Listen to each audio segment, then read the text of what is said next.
श्री रामचंद्र जी के अगले श्री कृष्ण जन्म में 16,000 स्त्रियों की प्राप्ति एक कारण।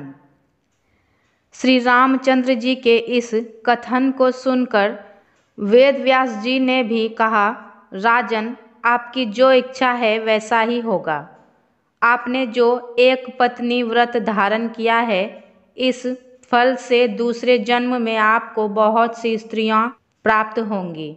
इस प्रकार श्री वेद व्यास जी की बात सुनकर श्री रामचंद्र जी ने कहा, हे मुने, अवश्य ही जब आगे द्वापर में श्री कृष्ण का रूप धारण करूंगा तब मुझे भोगार्थ बहुत सी स्त्रियां प्राप्त होंगी।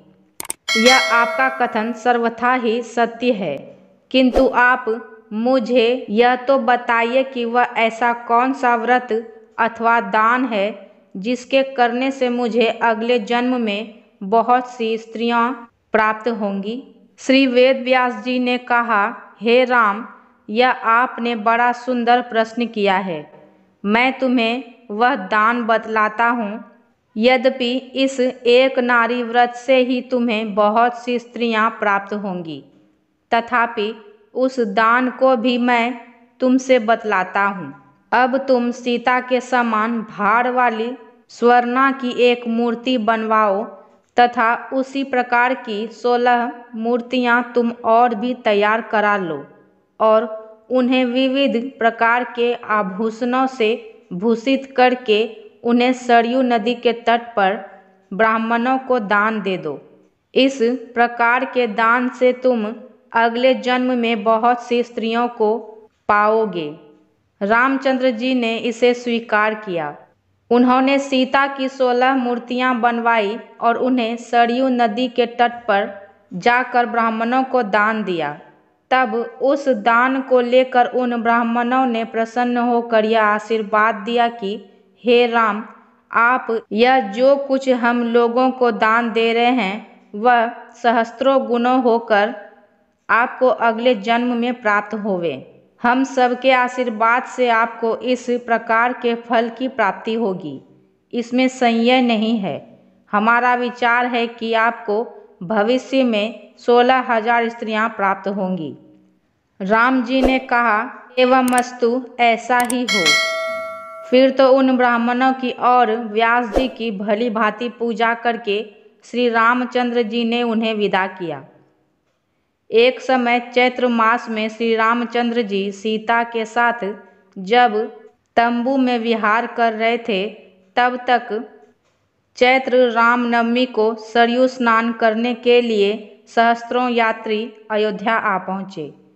उनमें अनेकों देवता, यक्ष, किन्नर, गंधर्व, पंग, नाग, वल्ली, लताएं, नदियाँ, समस्त तीर्थ, मुनि, निपृति गण, अप्सराएं, पक्षी, क्षेत्र, वानर आदि वहाँ स्नान करने के लिए आए। तब एक दिन देवताओं की स्त्रियां परामर्श कर विविध प्रकार के आभूषण धारण किए श्री रामचंद्र जी के समीप आई। वे सब की सब श्री रामचंद्र जी के सौंदर्य को देखकर उन्मत्त सी हो गई थी। उन्हें देखकर रक्षकों ने पूछा, तुम लोग कौन हो? इस अर्धरात्रि के समय में यहाँ क्यों आई हो? स्पष्ट बतलाओ। व्यग्र होने की कोई बात नहीं।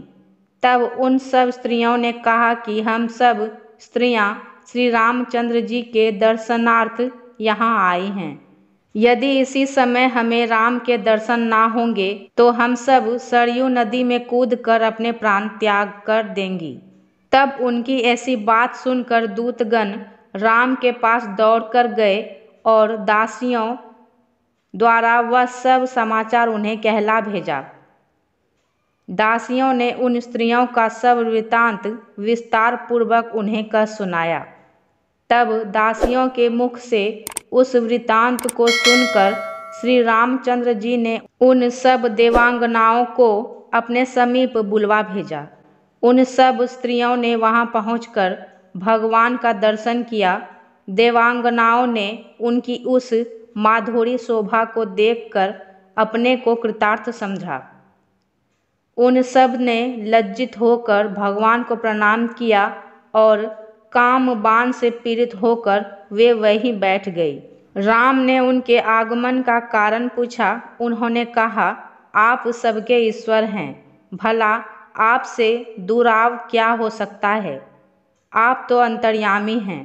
तब उनके मन की बात को जानकर श्री रामचंद्र जी ने कहा, हे स्त्रियों, इस जन्म में तो मैं एक पत्नीधारी हूँ। मैं जो कह रहा हूँ इसे मिथ्या ना जानना। अच्छा, अब तुम सब अपने अपने स्थानों को जाओ और ऐसा करो कि जिसमें मेरे हाथ से कोई अधर्म ना हो पावे, क्योंकि जिस राजा के राज्य में अधर्म होता है वह राजा नरकगामी होता है।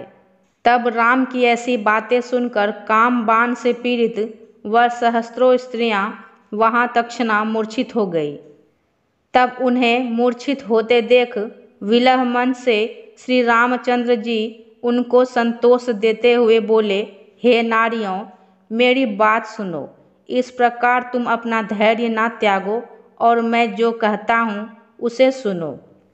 तुम्हारी सब व्यथा दूर हो जाएगी।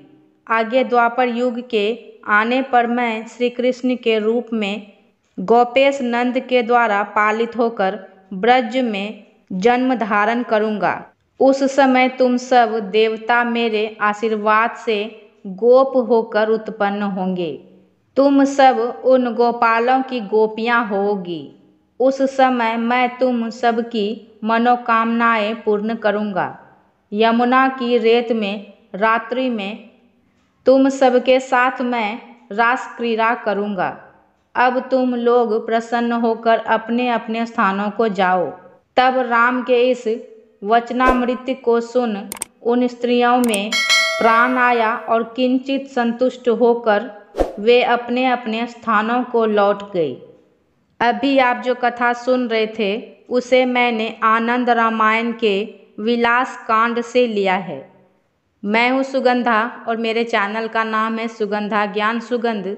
इसी प्रकार के वीडियो देखने के लिए मेरे वीडियो को लाइक करें, कमेंट करें और मेरे चैनल को सब्सक्राइब करना ना भूलें। धन्यवाद।